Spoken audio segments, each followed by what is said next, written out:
Jaz sem v tem ateljeju 30 let. Pred mano so pa bili tukaj znani kiparji. Mislim, da je šlo vso slovensko kiparstvo skozi tele ateljeje v pritličju te stavbe. Tle not je delal France Zajc, ta znameniti avtor Prešerna. Tukaj noter je delal Putrih, ki je delal naprimer z Denkotom Kalinom Portal na skupščini. Tukaj so delala oba Kalina, delal je oba Tršarja, Dušan pa Drago, delal je Batič, delal je Kogovšek, vrsta kiparjev, to se pravi, sodobno slovensko kiparstvo je šlo skozi te prostore. To se pravi, da pravzaprav me veseli, da sem dala tudi jaz en del te zgodovine tukaj noter. Ta prostor v Tivoliju je bil kot naročen za oblikovanje lesa. Imela sem srečo, da sem imela možnost dobiti hlode, možnost dobiti deske, letvice in tako naprej.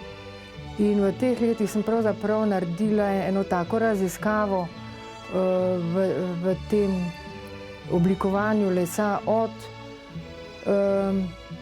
čistih, bi rekla, žaganja hlodov, do montaž, do ne vem, konstrukcijskih stvari, pa do figur.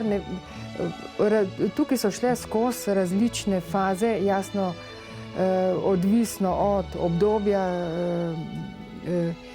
kar me je zanimalo takrat, s čimer sem bila pravzaprav prežeta. In jaz mislim, da so šli skozi kar zanimivi ciklusi, ki sem jih pač nekje imela največkrat deponirane v teh prostorih tukaj, ker se je pa tega že nabralo preveč, sem pa pravzaprav ob tej retrospektivi 96. v Kostanjevici večji del tega podarila galeriji, tako da se je vse omogočilo tukaj normalno delo in delovanje. Je pa zdaj problem, stvari nastajajo, stvari se kopičijo, problem je deponiranja, problem je shranjevanja. Te stvari niso naročila, te stvari niso spomeniki. To so neke, bi rekla, intimne plastike, neke raziskave, eksperimenti. Tako da nekako bo treba poskrbeti tudi za shranjevanje tega dosedanjega, kar se je nabralo. Pravzaprav sem pa vesela, da je bilo sploh možno iti skozi vse to. To je bila pravzaprav ena sreča. Dostikrat rečem, da si sploh nisem predstavljala, da mi bo uspelo iti skozi vse to in doseči to, kar pravzaprav do česar sem prišla. Les je bil moj material že od samega začetka. S koncem akademije, ko sem poskusila razne materiale, sem imela tudi neki mali izkušenj v sestavljanju in rezljanju v lesu. In ko sem bila povabljena na Formo Vivo v Kostanjevico, sem spoznala vrsto umetnikov, vrsto tujih umetnikov, vrsto različnih načinov, različna orodja, različne stroje in to me je navdušilo. Tukaj so se mi odprle možnosti in sem videla, da je les enakovreden material vsem drugim materialom, da je možna vsa likovna izpoved, da ima to svoje bogatstvo. Mogoče me tudi neke vrste ekspresionizem, to je nek moj način tega grobega, intenzivnega te obdelave, da je tudi to les material, ki najbolje prenese to in čimer se lahko najlažje izražam. Je pa poleg tega, da je slovenski material, je dostopno, lahko dostopno dosti poceni. Dobro, ampak mislim pa, da je les glede na svoj karakter, na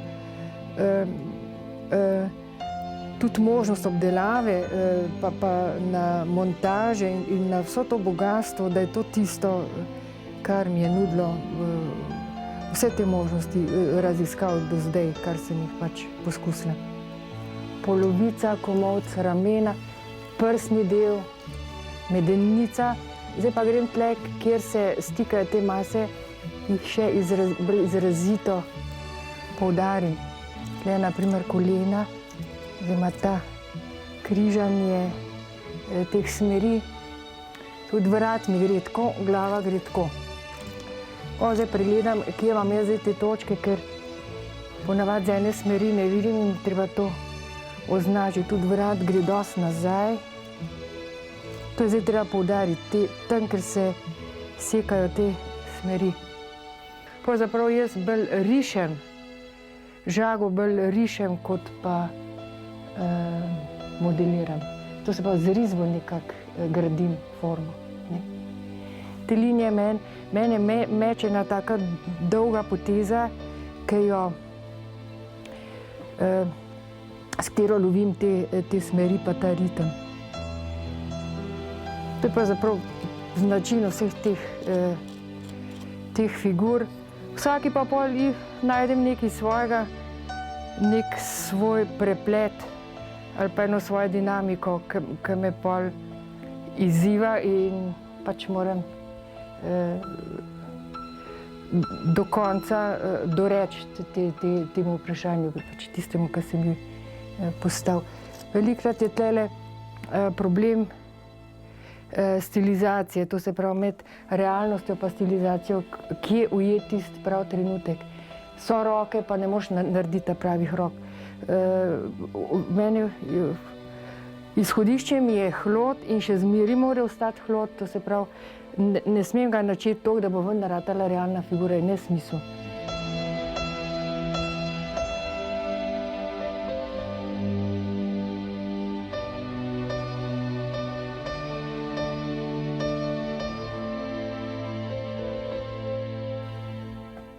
Les je za mene univerzalen material. Izhodišče je že pravzaprav gozd, drevo samo. Drevo samo je ena najlepša arhitektura, močne korenine, deblo, veje, razpored teh vej, potem več debel skupaj, tanka, debela. Tako, ko se sprehajaš po gozdu, to se pravi, to je pravi atelje ali pa galerija, kakorkoli bi to si človek zamišlja. In tudi že od nekdaj je drevo veljalo kot neko poduhovljeno, izraža neko poduhovljenost, neko človečnost, je v njem nekaj živega. Tako da tudi skozi ima les to prisotnost bivanja, življenja. Kakorkoli se obračaš, najdeš noter neke sledi bivanja človeka, življenja. Tale konstrukcija stoji tule že 8 let in je obenem kip in obenem igralo. Že predtem sem imela nekaj poskusov z igrali in sem mislila, da je prav tale zvrst nekje kot namenjena za otroke. S temi medprostori, s temi skrivalnicami, s temi prehodi ustvariti otrokom eno fantazijo in mislim, je prav preizkušeno, da se te otroci radi zadržujejo, radi plezajo, tako kot manjši, tako tudi večji otroci, bi rekel, že mladostniki. No, meni je bil pa to en lep eksperiment, kako te naravne obline, te veje, te naravne formacije poletvičati in dobiti ta občutek, kot ga imaš ti v drevesu. Ko pogledaš v veje, vidiš to plastenje teh vmesnih vej, listja in tako naprej, se ustvarjajo taki medprostori ene svetlobne variacije in to pravzaprav ni del tega, bi rada ustvarila nekje v temle zastiranju teh medprostorov. Jasno, da če bi človek imel možnosti, da bi tega delal več, da bi imel več pomočnikov in tako naprej, bi se dalo na tem področju narediti še marsikaj. Tako, za mene, za en izziv je bilo pa tole dovolj.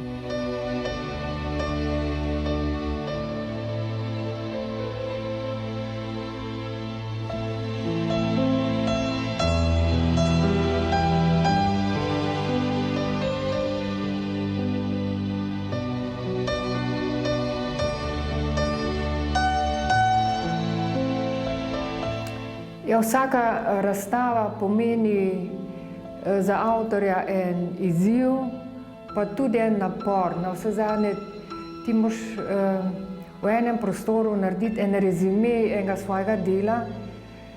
Tokrat imam jaz v tej galeriji razstavljeno zadnjo obdobje, če rečem okroglo 10 let. Izbrala sem neke take bolj izrazite primere iz vsakega obdobja in zanimivo je, ko si slediš iz prostora v prostor, ker razstava je nekje postavljena kronološko, da si stvari lepo sledijo, da najdeš to nit, da najdeš ene navezave, ene podobnosti, en razvoj. Tega sem vesela tudi pri vsakemu avtorju, če vidim en problem, ki se razvija, ki ima veliko možnosti, ki se avtor odloča za neke svoje možnosti in jih pelje naprej.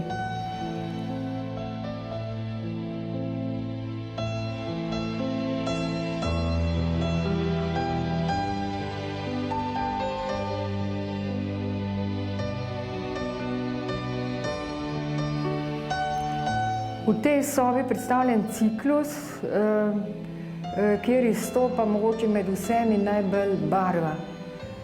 Je pa to vmesni ciklus med prejšnjim letvičenjem, kjer sem iskala ene večje površine in jih zapirala z letvicami, pa naslednja, ko sem prišla v čisto neko reka prostorsko risbo. To vmesno obdobje tehle pobarvanih ploskev se mi zdi ena vedrost, eno veselje do življenja. Tako malo mogoče me navezuje na Picassove kopalke. Te so me mogoče malo navdušile. Dobro, on je obravnaval svoj problem, jaz sem pa nekje po svoje našla en svoj izziv.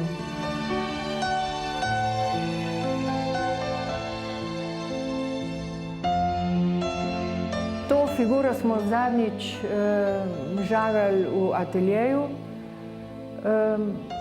Jaz mislim, da so tukaj vidni vsi postopki enega takega osnovnega oblikovanja figure, da ima not vso to dinamiko, da ima noter grafizem.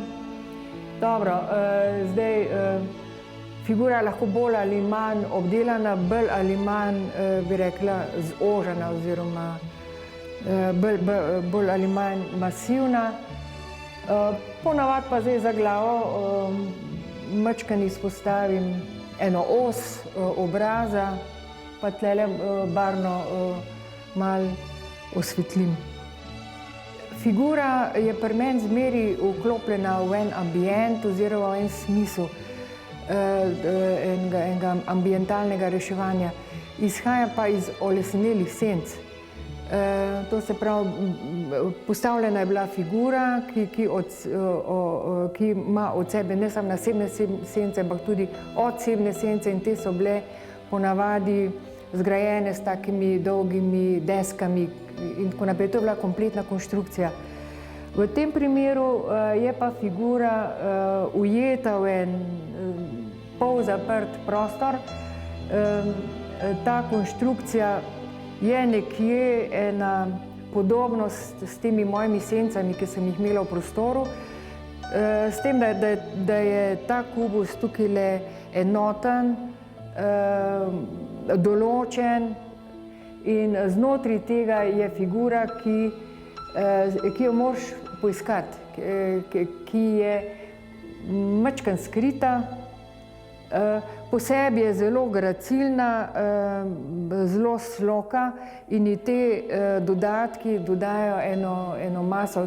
Kljub temu, da je to prazen prostor, ji optično dajo tako virtualno maso. Poleg teh prostorskih rešitev olesenelih senc mi je pa tudi prišla ideja, da se lotim manjših figur in tudi te manjše figure oddajo neko senco. Vse skupaj je pa možno kot polrelief pritrditi na steno. Mislim, da je ena taka stenska rešitev teh olesenelih senc.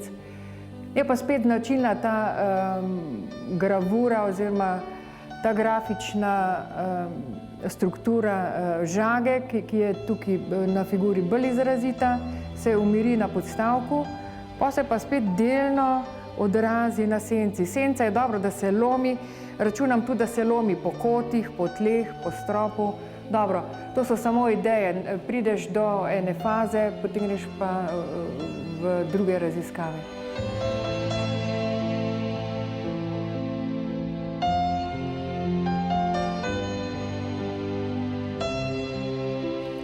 Figura je bila, glede na naše izobraževanje, naš način šolanja, nekje izhodišče kiparskega učenja.